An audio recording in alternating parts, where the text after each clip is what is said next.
Good afternoon, everybody. Welcome to the third webinar in our PEACCH Climate Adaptation in Healthcare webinar series.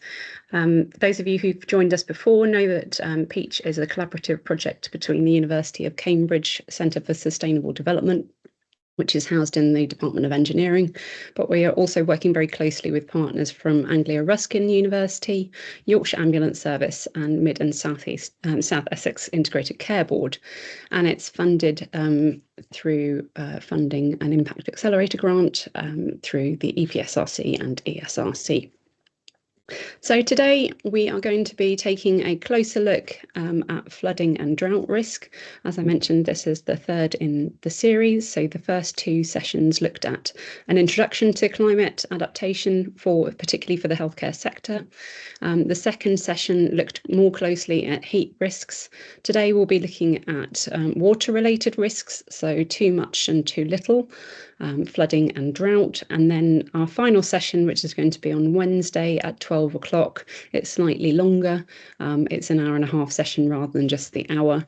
We'll be looking at tools that you can use to embed your climate adaptation within your own organisation. So I'm delighted to be talking us through today's session. And we will be going through we've got some great speakers on.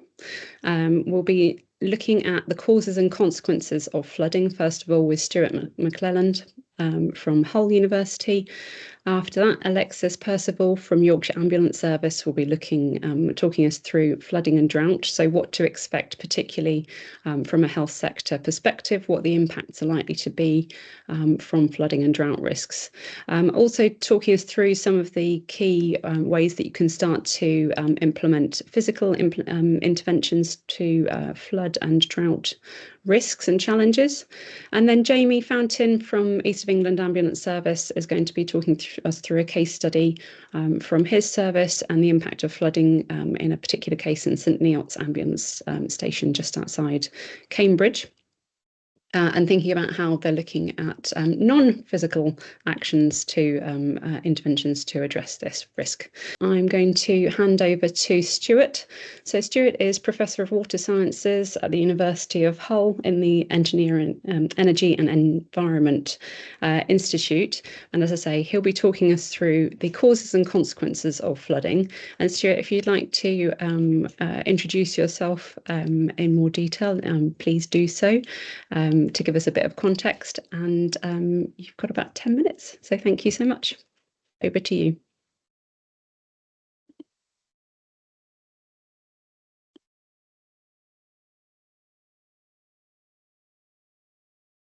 Hi, thanks very much. So yeah, I'm going to talk about what is flooding generally, and particularly look at sort of the causes and consequences of flood events.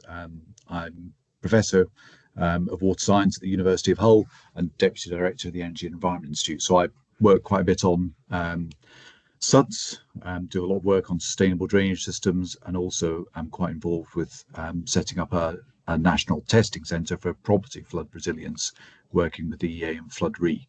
But I'm going to talk today about sort of more general, give a more sort of general overview to you of what flooding is actually about and what causes it, so you can understand what it's all about. And I'll begin with just very briefly talking about hydrological cycle and what actually is a flood. So you may or may not be familiar with this idea. Water in our environment follows the hydrological cycle. So you get evaporation from seas that makes the clouds, it rains, and then it flows over the land back towards the sea. But it takes an awful lot of potentially different flow paths in order to move through that system, some of which are slower. So where water infiltrates into the ground, it's slower. Where it runs off through a river, it's faster. And where you get surface water flows, so where it runs across the surface of the landscape, that's potentially even faster. And that's really what we're thinking about in terms of flooding, is when water that's fallen on the landscape follows that faster flow path and generates flood events as we would know them. In natural systems, we talk about that simply as when water flows over bank from a river. That's a flood event because the ground is saturated. and water's ponded on the surface, or it's overtopped the banks of a river system. But in terms of society, actually, it's a little bit broader, and it's really, a flood is just water. We can think of it being water out of place. And really, what that happens by, it's a bit of a technical drawing here, but just to give you an idea, that there's a below ground. If you look at that large diagram in the center of the screen there, below ground, there's a saturated zone.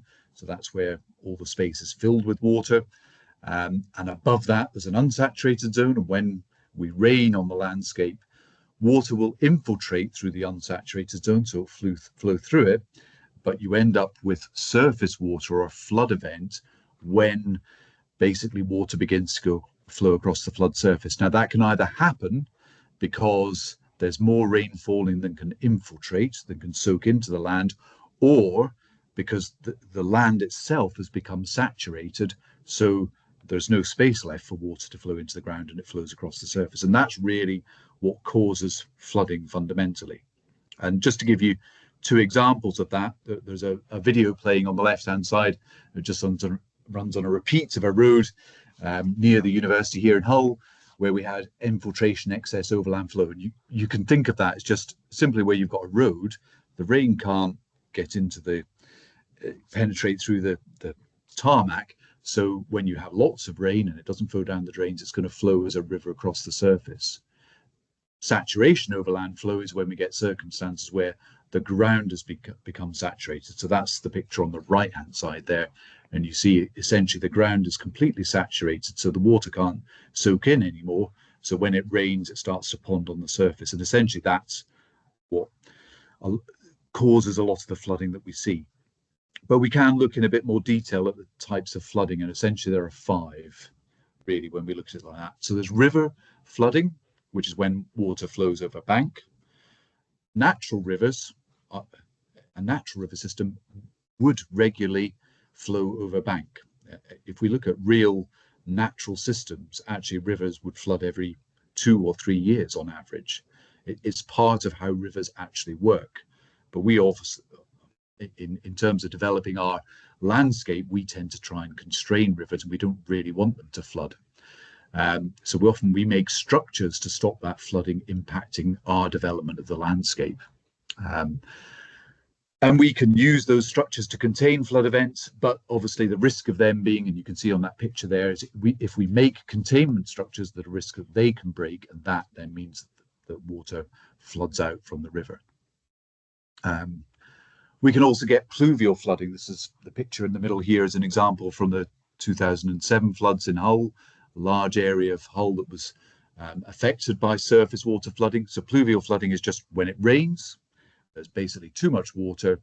It exceeds all the capacity that there is for water to flow through the stormwater drainage systems that we have. The ground is soaked to capacity, so there's nowhere for the water to go, and we end up with surface water flooding. Those Hull floods were a prime example of pluvial flooding. It's thought it was potentially a 1 in 200 year event, so a huge rainfall event, which basically overcame all of the systems that we had in order to drain water across the surface and caused significant flooding across the city. So that's flooding purely caused by a large, intense rainstorm event. We can also get groundwater flooding. It's much more difficult to predict, but basically flooding coming from rising groundwater. So groundwater can be fed from a very large area, water flowing underground. It's normally following much slower flow paths, so it can take quite a lot of time between a rainfall event and a groundwater flooding event happening, because the water takes a long time to flow through the subsurface. And often it can happen without necessarily people seeing much evidence of it. And it's difficult to predict. There's much less information about groundwater flooding, but it obviously can be particular risk for basements of buildings. And then we have reservoir flooding. You may remember back to not so long ago there being issues at Toddbrook Reservoir, and there was a severe flood risk, a severe risk of danger to life because there was a potential collapse of a reservoir. So all reservoirs, all structures that store water have to be regularly inspected in order to ensure that they're as safe as possible.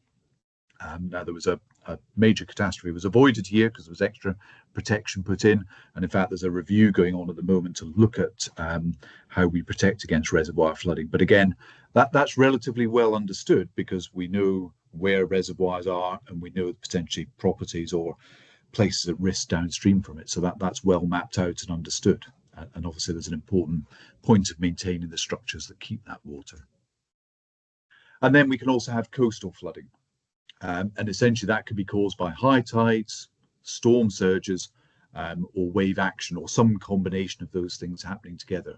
Again, Hull's exposed to all these forms of flooding, so I always have pictures from Hull. These were floods that occurred in 2013 when we had a particular storm surge which overtopped some of the protection that there was for the city there. So 5 different forms of flooding: river flooding, rainfall flooding, groundwater flooding, reservoir flooding, and coastal flooding. And all of those types of flood risks that we have are subject to change over the near term. And basically there are 2 primary causes of change in flood risk. One is change in land use and how we manage rivers. And you can see just a simple picture here of land use change. This is some satellite imagery showing increasing urbanization of an area near Edinburgh. You could choose anywhere in the UK to see things like this going on, but basically change in land use, the most obvious one being urbanization, where we build houses, build roads, build concrete, generally impermeable surfaces, and houses with roofs, generally impermeable. And by doing that and developing those areas, we're causing more water to flow across the surface along those faster flow paths. And remember, right back to the beginning with the hydrological cycle, I mentioned that the faster flow paths are the things that contribute towards flooding happening. They're basically moving water much faster through the landscape, more likely to cause a flood event. So the more we develop our landscape through urbanization particularly, but even land use change in farming can cause this, that will cause potentially can cause increased surface runoff and more flood risk. And at the same time, we also have climate change. And we know that over the last few hundred years, we've been having a change in climate, and particularly during the 20th century and beyond, we've had considerable heating going on. So that makes significant differences. Now, just to briefly try and capture what that urbanization looks like and why that becomes so important. The picture to the left here shows a natural landscape. When it rains, we get maybe a 10% runoff. We get lots of evapotranspiration, so water evaporates.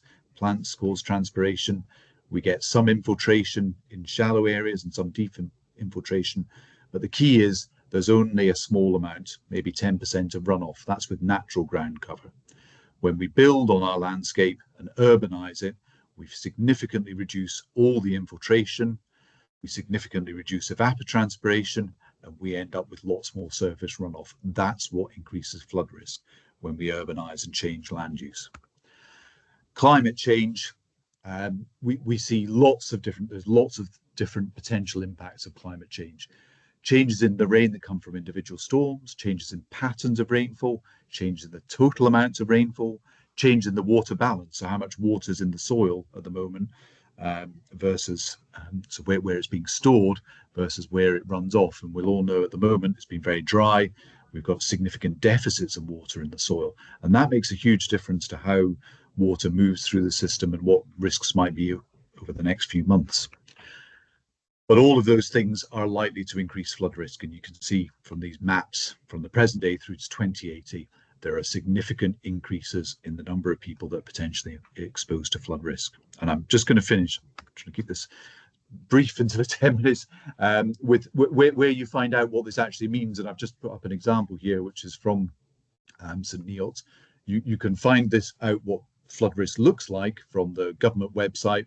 Check long-term flood risk. It's easier to just type it into Google, flood risk UK. And then from that, you can get to a whole load of information embedded in there. But for example, for St Neots here, obviously the chance of flooding from rivers, you can see that the spot there is at the ambulance service site, I believe, and that has a low chance of flooding. And we can also look at surface water maps. So that's the river flood risk. We can also look at the surface water flood maps, and we can see areas where there's a very high chance of flooding. Low chance of flooding means it's between 0.1 and 1%. High chance of flooding means it's over a 3.3% chance, so quite likely potentially for flooding to occur. So this sort of information is available easily online, and you can look at how it will change in the future through the sort of other options on all of the information that's available. But I shall stop there, playing roughly to time. Thank you so much, Stuart. That was a great introduction to thinking about some of the basics around flooding and what's going on there. We're going to hand over now to Alexis, Alexis Percival from Yorkshire Ambulance Service, who's joined us on some of the other calls as well. So Alexis will be doing her standard. What does this mean for the NHS and healthcare and health service provision? So Alexis, over to you. Thank you very much, and lovely to see you all this morning. So today we're talking about flooding, and Stuart's introductions gave us a really good introduction to what flooding is. I'm going to give a bit more of a context in relation to here we go, into the impacts on health systems. So as Stuart and all our previous speakers have said, we're looking at warmer, hotter summers and warmer, wetter winters. So summers are going to look a bit like this. Rainfall's going to,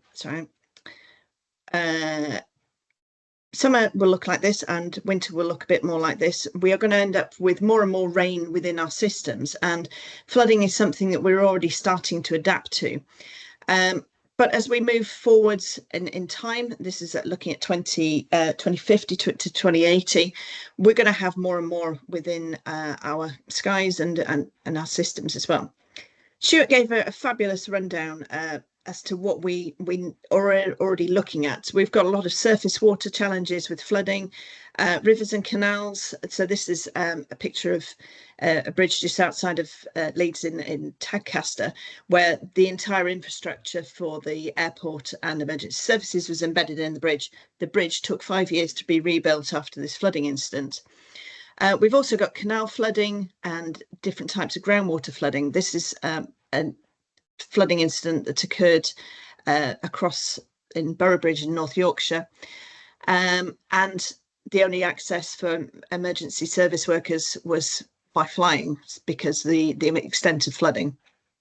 But also we've got challenges that are from the amount of water that's within the system from causing flash floods as well.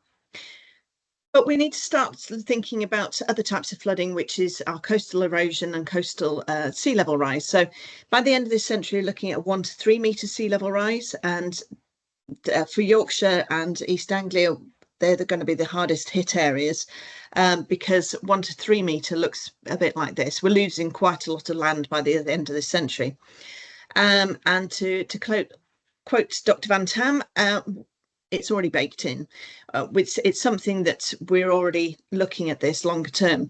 So the IPCC and UK climate projections are looking at a 13 metre sea level rise by 2300. So essentially, if we continue with the fossil fuel consumption that we've got at present, we could be looking at large land losses going forwards. But the impact for the coastal regions is what we need to be looking at in the next few years, as the storm surges and the sea level rise is already starting to have a big impact. So we could lose an awful lot of residential properties, and also some of this storm surges that come with high winds and high sea level, tidal levels. We've got a big influx of water that comes in on an annual basis in some cases. So we do have to understand how we work and we live with water. So this is where technology is not going to be my friend. Just bear with me a second whilst I come out of this. This is a very nice video just to explain the extent of rainfall and how and why we need to consider this going forwards. So as Stuart was saying, when we look at the water cycle, wet grass essentially and the damp groundwater system can absorb water within 9 seconds, and so that goes into the system. During a normal summer, we're looking at around 52 seconds for water to be absorbed. But during a heat wave, as we're experiencing now, we've got, it takes a really long time for water to be absorbed into soil. And in fact, if we sat here for the next 15 minutes watching this extremely scintillating video, we'd see the water being absorbed into the ground. So you can see how flash floods are formed during hot systems and heat waves. So we need to consider flooding in heat waves as well as in drought scenarios as well. Let me go back to where we were. So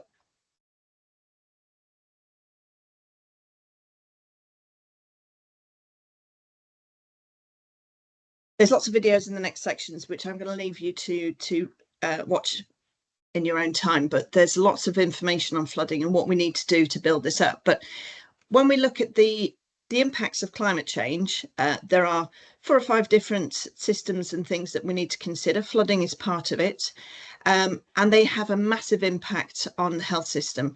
If you want to see the intricacies of these in heat waves and heat system, I'd recommend watching our previous webinars. But when we look at it from flooding, it's the same things we need to consider. So heat waves, as it showed just now, we've got the impact of water not being absorbed. Wildfires can make the ground quite parched as well.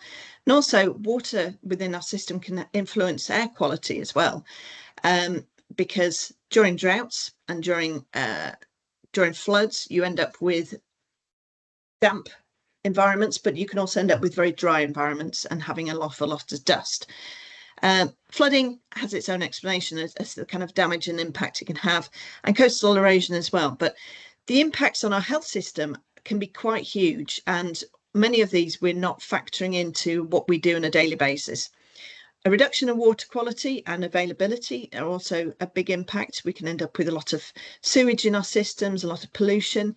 But we can also, if water is left standing for a long time, we can end up with more and more vector-borne diseases. We can end up with injuries, drowning incidents, as well as the health impacts as well.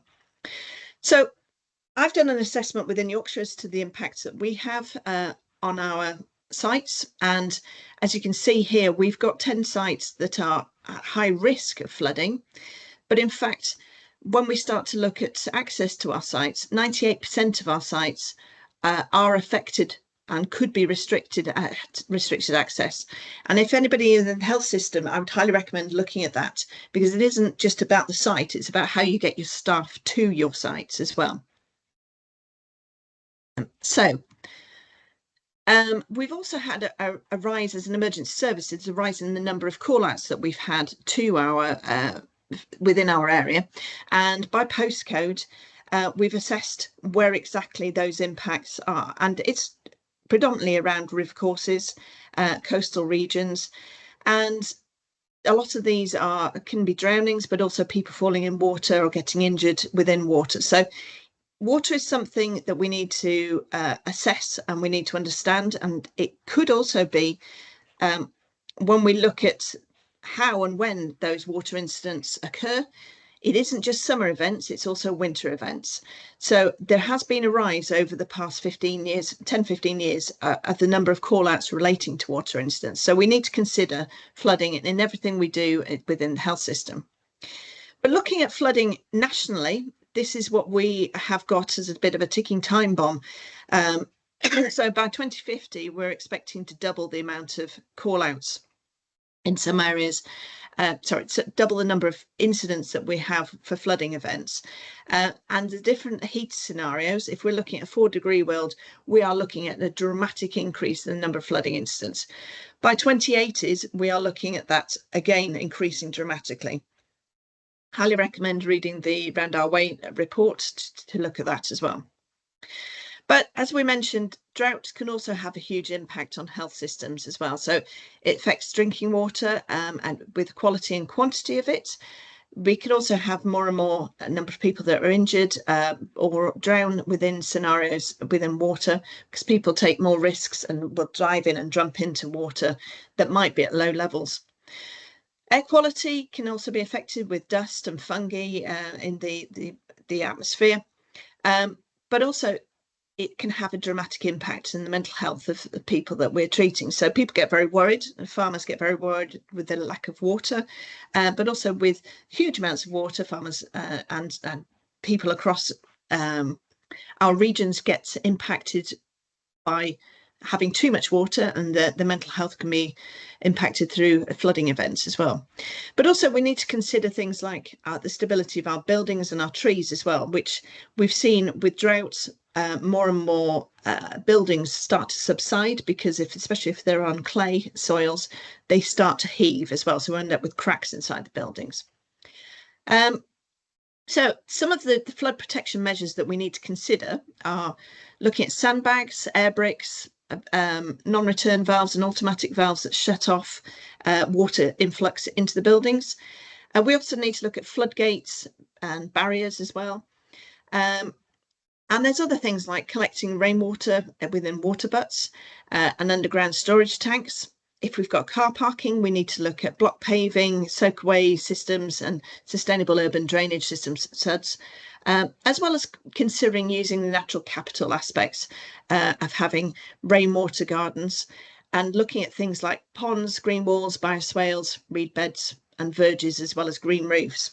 All of these retain water within our environments. Some bits and pieces I'd highly recommend going and have a look and research on. Flood Mary has a huge amount of wealth of information, and she gives a lot of guidance as to what we can do within our health within our estates to look at buildings and how you build that resilience in, especially if you are in a flood risk area, but also for those areas that aren't in flood risks, because flooding can happen to anybody and everybody. She's also got some fabulous videos as well. I'm just going to double click through this that talks through all the different measures that are on the market and how we can utilise them. There's also some fabulous stuff that's been going on in Hull with the Living with Water, Yorkshire Water setup, a system to look at how they could change the roads, the systems, work with people in their housing, but also look at sustainable urban drainage in an area that is very, very prevalent to flooding. And I would highly recommend watching that as well. Click through. There's also, if you want to do a bit of gamification, they've got a game that you can look at that highlights living with water and what measures you can put in, the cost of them, and also the benefits. Natural capital wins out, but there is no one solution to look at that. And finally, there's something for the next generation, and if you're a bit of a gamer, this is I'd highly recommend having a look through this. The Environment Agency worked with Preston to look at flooding and the risk to their communities, and so they've taken Minecraft and they've presented a system where you can actually build your own flooding management systems and put things in place to educate the next generation and come up with the next generation of flood engineers as well. Thank you very much. Thank you so much, Alexis. A whistle-stop tour. I know you were trying to fit an awful lot into the timings that I've got for you. So I'm just going to introduce Jamie Fountain, who's Resilience Manager at the East of England Ambulance Trust.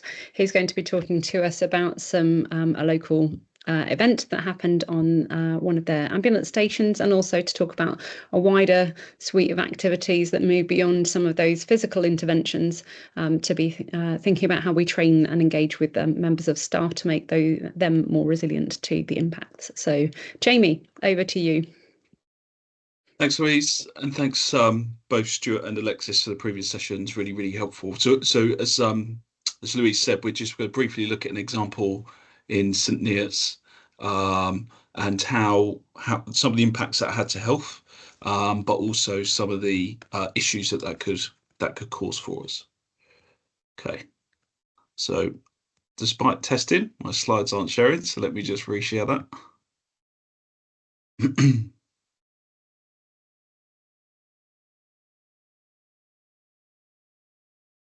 I can see them.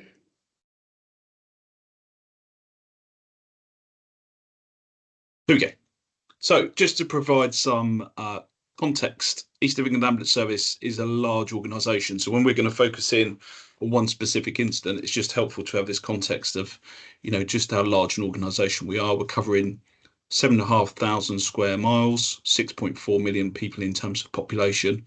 And our call volume averages out around about 4,500 calls every 24 hours. We've got a fleet of 800 vehicles, and depending upon the shift, that's probably in the region of 450 vehicles at any one time answering 999 calls. Then we're working with 17 different hospitals and acute trusts and 6 different integrated care systems. So we're a large organisation. St Neots, that we're going to be talking about, is a small town in the southwest of Cambridgeshire that you can see on the map just there. So when I started to look at this, I looked at our flood responses of our local resilience forum over the last year or so. So a local resilience forum is where responding organisations come together to discharge their duties under the Civil Contingencies Act 2004, namely things like emergency planning, assessment of risk, and warning and informing the public. In a response mode, then, them local resilience forums form what are called tactical coordinating groups and strategic coordinating groups, and it's when those organisations come together to manage the response to what is a multi-agency incident. So that will involve local authorities, the Environment Agency, health bodies, the emergency services, utility companies. And just for last year in 2024,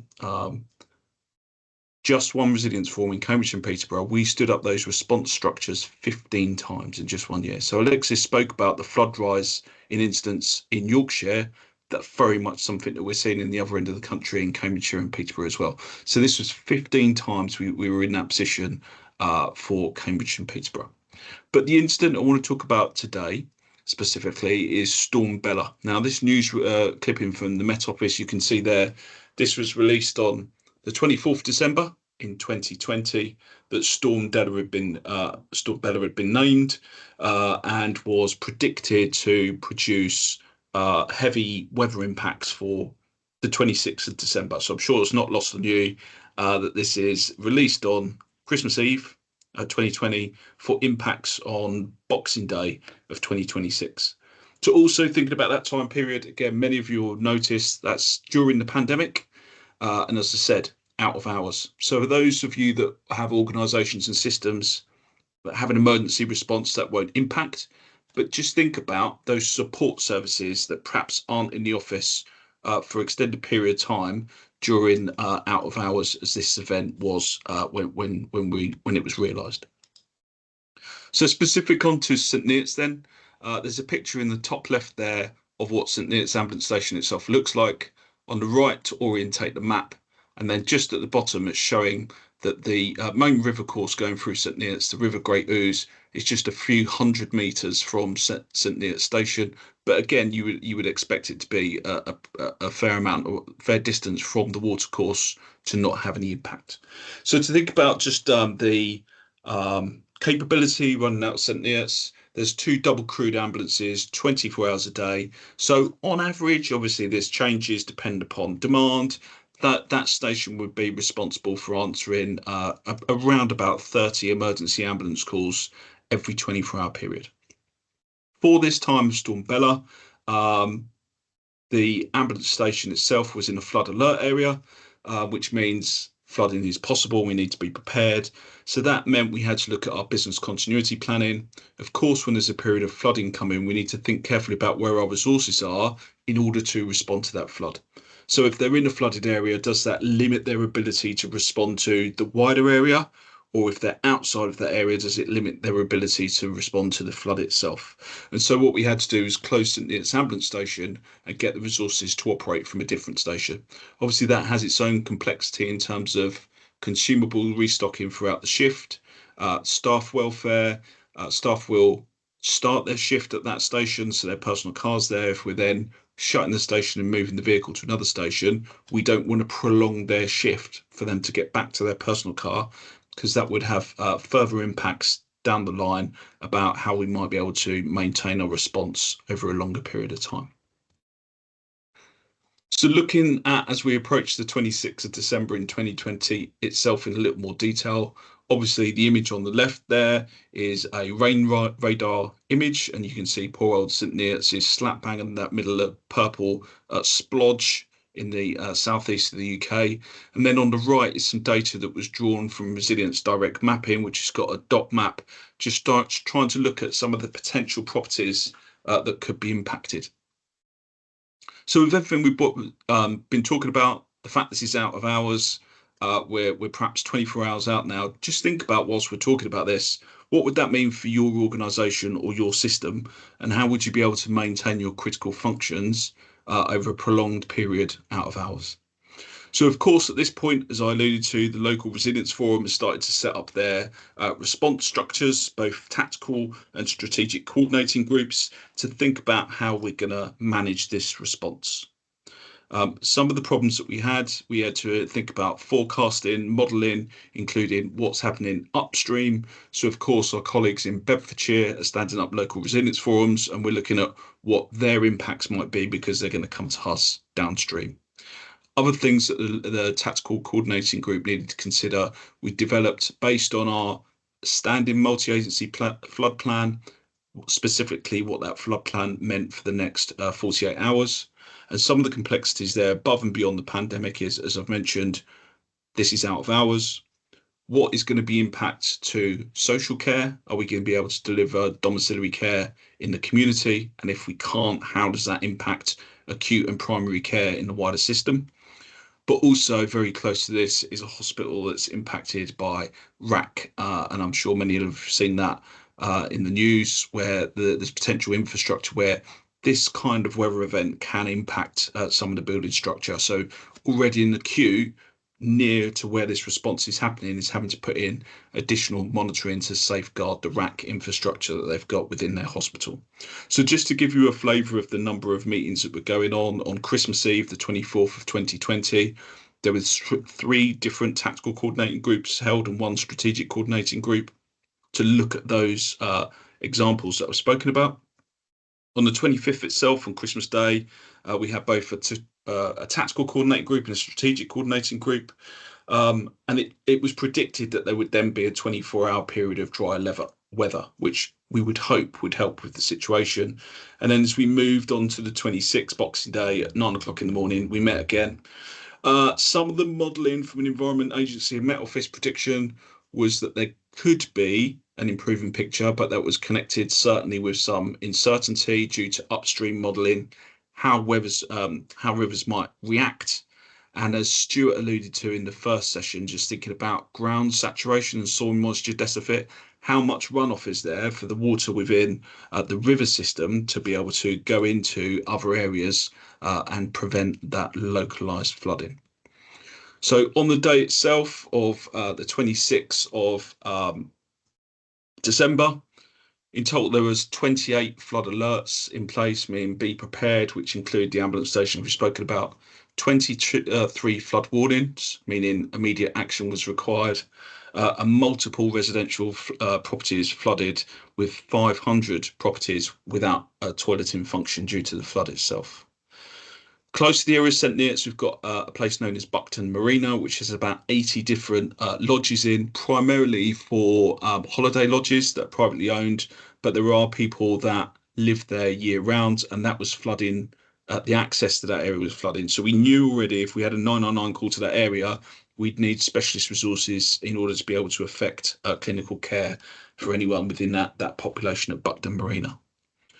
So Alexis spoke about in her session the wider impacts of flooding, including road infrastructure. So the A14 between Thrapston and Brampton was closed due to flooding, which is one of the main arterial roads into our region from the Northamptonshire area. So already that's starting to impact our ability to respond to other incidents in and around the region, not necessarily connected to flooding, but secondary impacts. And then obviously we've got a significant operation in place to deal with this flooding, dealing with multi-agency partners. We've spoken about the pandemic. Because of that, we had a 30% increase to our business as usual call volume, in addition to these flooding impacts. So again, just thinking about within your own organisation and system, what would that mean for you? 30% more demand in addition to the flooding itself. We were providing mutual aid at the time to London Ambulance Service because obviously they had an increase in their ability. And some of the ways we dealt with that was multi-agency response and working with partners from the voluntary sector, such as Red Cross and our local Lowland Search and Rescue charity, in order to deal with that. In addition to all those impacts, at 23:51, so 9 minutes to midnight on Boxing Day, we received a call to a care home in St Neots that was experiencing flooding. That care home had 52 residents over 4 floors, and the occupants were aged between 65 and 90. So again, if in your system or your organisation you can think of an acute setting, primary care, what would that mean at a time of increased demand, increased flood, that potentially there's another 52 people that need caring for? So it was a large multi-agency response. It's not without its challenges. And eventually we were able to develop a plan in order to shelter in place with multi-agency partners, provide clinical care, maintain the capability to respond to other patients in the community. And part of that was around protecting the infrastructure of the care home itself. So we had fire and rescue pumping operation in place in the basement to protect electrical systems. We went round to provide some clinical care and check on people. If need be, we could re-shelter people with family and friends, or those that weren't able to could shelter in place. So again, the impacts to wider healthcare for that situation could be much, much wider, and certainly were a challenge for the ambulance service on that evening. So thinking about what we're going to do about this, and I've just got a couple of slides now on what we're thinking about in terms of adaptation.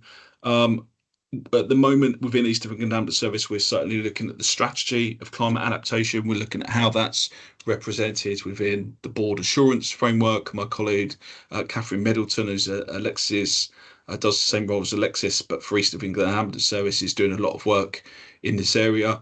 We're looking at how that's reflected in our organisational risk register to make sure it's got appropriate focus, and starting to look at how we work with and develop our own adaptation plans in line with the wider NHS England system throughout the East of England.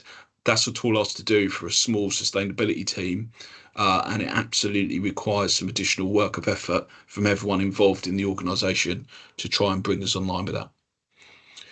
In terms of response, and then within my role of emergency planning, we have adverse weather heat and cold action cards that line up with the UK Health Security Agency adverse weather and health plan, map to the alerts that UK HSA put out, as you would have seen last weekend with the amber alert for heat.